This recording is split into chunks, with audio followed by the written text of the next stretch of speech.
Tara, buhatin na natin yung kabaong. Ay, teka. Kamag-anak kayo, di ba? Oh, hindi pwede. Pamahiin yon. Bawal magbuhat ng kabaong ang kamag-anak.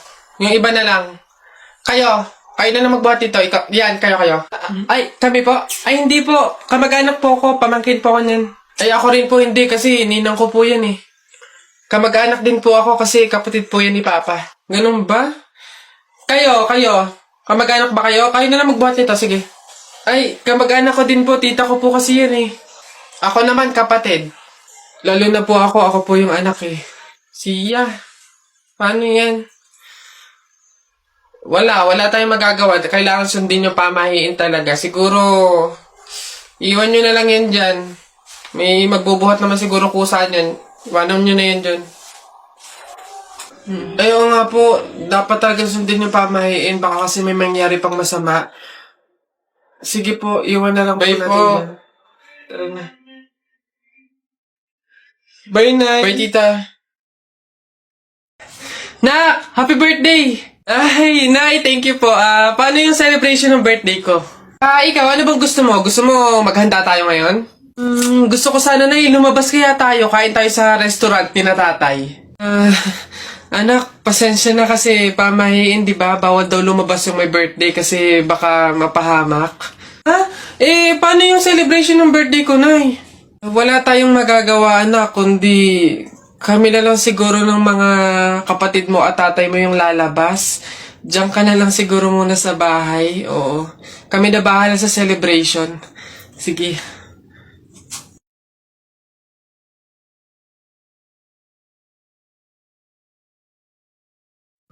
Hoy anak, Jepoy! Shh! Nay, bakit? Mamaya kapag nasa burol na tayo ng lolo mo, wag kang iiyak, ha? Nay, bakit? Kasi sabi daw nila, pamahiin daw yon na bawal daw umiyak kapag may burol gawa ng hindi matatahimik yung namatay. Nay, mahirap pigilan yun. Si lolo yung namatay Asundin mo na lang. Basta pag ando na tayo sa burol ng lolo mo, wag kang iiyak. Sige. Lo, paalam na. Nandito po yung apo nyo, si Jepoy.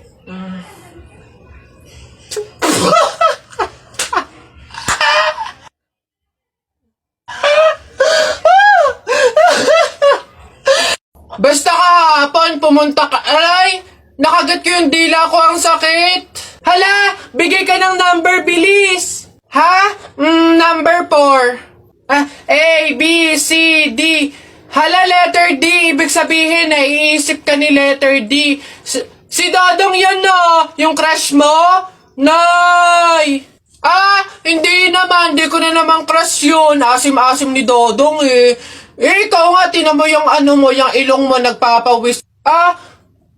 Ibig sabihin daw niyan selosa nagsiselos ka siguro pag may kalarong iba si Mark Jun, no? Hindi naman ako selosa. Anong paki ko kung may kalaro ng iba si Mark Jun? Andyan pa naman si Tep Tep. Ano ba yung? Hay, kaya ano yung mga pinag-uusapan ninyo? Kababata pa'y kumikiringking na kayo, ha? Hindi pa nga ata marunong magbasa't magsulat lumalantod na. Uy! Happy birthday to you. Happy birthday to you. Happy birthday. Happy birthday. Happy birthday. Put your hands together one more time. Birthday Nana Lexi. Birthday Nana Lexi. Happy birthday to you. Happy birthday Lexi. Happy birthday, Lexi! Happy birthday to you! Ikaw na babae ka, hindi naman tayo magkaano-ano. Kung baka pahit ka ng cake sa mukha ko, hindi naman tayo close.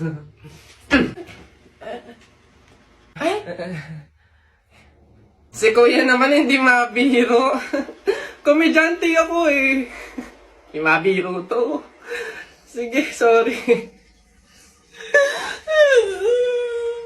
Uy, kamusta kayo? Na-miss ko kayo. So, kaninong buhay naman yung pag-uusapan natin ngayon?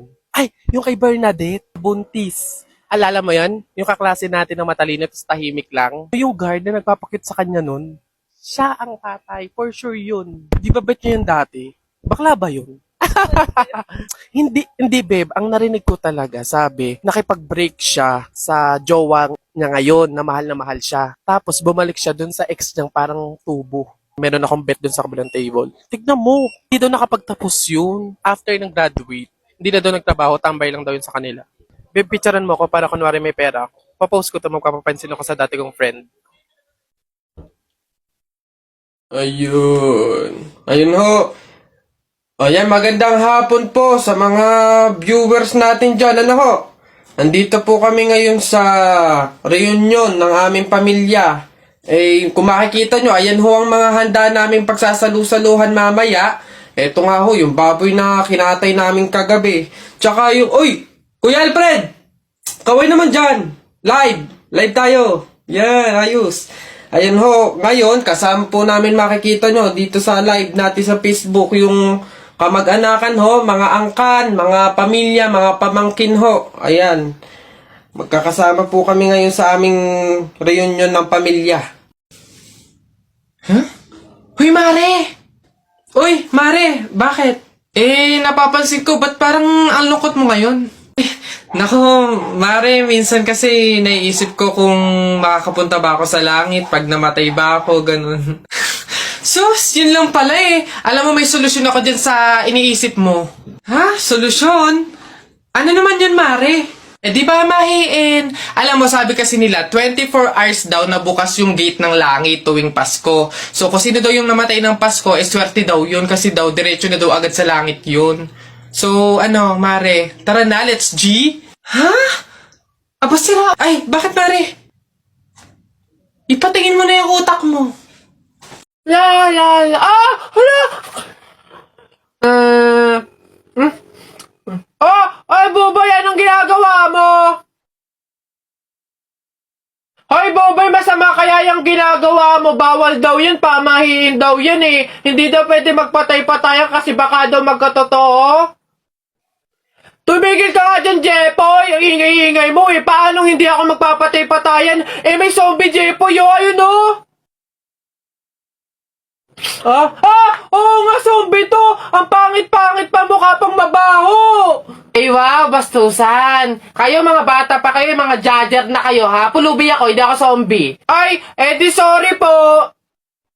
Huwag niyo ako idamay sa kung ano-anong nilalaro niyo dyan. Nagkakalala ko dito, eh.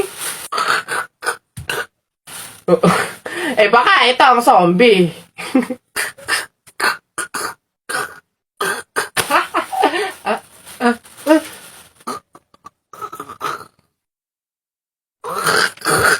Ayun,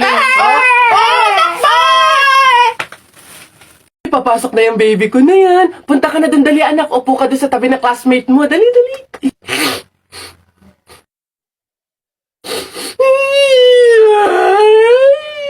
Ay, shh, ay, sige, magagalit si teacher, nak. Sige. Anak, anak. Dito lang si mama sa labas. Titignan ka lang, oo. Dito lang si mama, oo.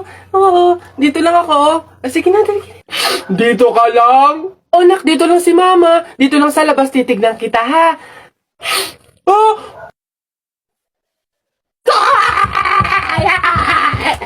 Pinapahiya talaga ako. Umuwi ka nga dun. Malilintil lang ka sa akin pag-uwi.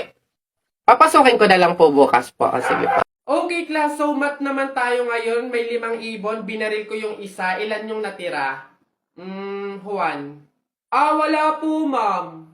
Ha? May 5 ibon. Binaril ko yung isa. Ilan natira? Marunong ka ba magbilang, Juan? Bobo ka ba? Eh, malamang umalis na yung iba. O sige nga, ikaw kapag babinaril yung katabi mo, steady ka pa rin doon. Dito ka nga ako magtuturo, John. Uy, pre, dadaan tayo ng tunnel, di ba? Oo. Bakit? O, sakto. Alam mo ba may pamahiin dyan? Ha? Pamahiin? Sa tunnel? Ano yun? Ang sabi kasi nila, kapag daw dadaan ka ng tunnel, huwag ka daw hihinga hanggat hindi ka nakakalagpas sa dulo. After mo daw makalagpas, ayun na, make a wish, tapos ayun, matutupad daw. Try natin. Ha? Baliw ka pre, hindi pwede. Ang haba ng tunnel na yan, oh. Pang mga maiikling tunnel lang ata yung mga sinasabi mo. Mamatay pa tayo dyan. Pre, wag kang KJ, ayan na, oh. Sayang yung pagkakataon. Go na, minsan lang to. Oh, ayun na pre, ayun na. 1, 2, ha, teka lang. 3, go!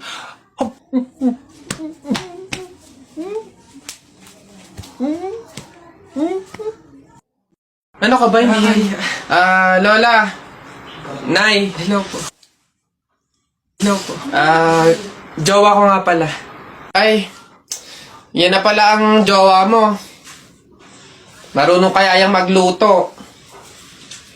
Magligpit ng pinggan. Baka naman puro paganda lang yung nakuha mo. Oo nga, maglaba kaya at magkudkod ng inidoro. Kaya naman kaya. Marunong naman po ako pagdating sa mga gawaing bahay. Tanong ko lang din po, gagawin niyo po ba akong katulong dito? Uy, kuya! Gandang hapon. Pogi mo ngayon. Di kita nakilala. Grabe talaga, lakas talaga ng dating mo. Kuya, pwede ba kaming lumabas saglit? Kasi magbibideo na kami ng assignment. Super duper, saglit lang talaga. Hindi. Pasok. Baka mapagalitan pa ako. Kuya, saglit lang talaga. As in, wala pa nga 5 minutes. Super duper to the over. Saglit lang talaga. As in, hindi kami magtatagal. Good take lahat. Walang take 2. As in, dali na, saglit lang. Deadline na namin mamaya. Sige na. Bilisan nyo lang, ha. Ay, thank you. The best ka talaga. Game na. Ikaw na mauna ka na. Okay, 1, 2, 3. Ang kapal ng mukha mo! Niloko mo ko! Paano mo nagawa sa akin to? Lahat binigay ko sa'yo, ha? Kuya, 20 pesos na fishball, maanghang yung sauce. Dali. Sige, ngayon ka magbaliwala. Ako naman. Go. Bakit? Ha? Ako lang ba nagloko? Di ba ikaw din? Nung mga panahon na wala ka. Wala akong malapitan dahil nandun ka sa mga ex mo, di ba? Kung scramble yung tiktin tapos dami mo ng alamang. Sige. Ngayon mo ay sumbat sa akin lahat. Okay na po. Thank you po. Hoy! Pasok! Ito pa. Uy, gagi na kita. Takbo! Porket may kasama kong iba tapos hindi kita pinansin, sasabihin mo agad na plastic ako sa'yo? Bakit? Totoo naman Sinasamahan mo lang ako kasi wala kang choice. Kasi ako lang yung available. No, di ba mag-best friend sila? Bakit sila pa yung magkaaway ngayon? Sige, plastic na kung plastic. Ikaw, alam ba nila yung masama mong ugali? Di ba pumatol ka sa matanda para may pangluho ka? Bakit mo binibiring up yung mga ganyan? Hindi mo na dapat pinagsasabi yung sa atin ng dalawa kasi hindi yun yung problema natin. Andito na lang din naman tayo Lubusin na. Alam ba ng lahat na muntik ka ng mabuntis? Buti na lang kamo, walang nabuo. Charmaine, please, tumigil ka na. Ang sama ng ugali niya, guys, di ba? Eto pa. Dahil sa kakaluho niya, kahit wala naman siyang trabaho, lubog na siya sa utang ngayon. Wala ka pala Siyempre, kinalimutan. Kasi di ba yun? Kaya kayong dalawa. For sure, may sinasabi sa Jasmine sa inyo tungkol sa akin, no? Ha? Wala siya sinasabi tungkol sa'yo. Sa true. Tsaka, kung may sasabihin man siya tungkol sa'yo, yun ay yung memories ninyong dalawa.